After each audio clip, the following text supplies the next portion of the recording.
And welcome back to Learn with King Kai. Ngayon guys, meron ako tuturo sa inyo all about Messenger guys, no? Paano mag-delete ng end-to-end encrypted chat guys. So syempre, pasok tayo sa loob ng ating Messenger at once na po at pagka andito na po tayo guys, tap lang po natin yung grupo kung saan po sila yung nakakausap natin sa end-to-end encrypted chat po So hindi lang po ito pwedeng mangyari sa grupo, pwede rin po mangyayari ito individual po.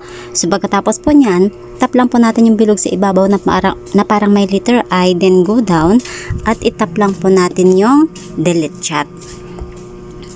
So once na itap na po natin yung delete chat guys, ay automatically mawawala na rin po yung group chat guys. Ayan, so that's it nun. Ganyan lang kasimple ang ating end-to-end encrypted chat, or ganyan lang kasimple mag-delete ng private conversation. Yan, sige, sana may natutunan kayo sa ating tip and tricks na to. Bye, see you around.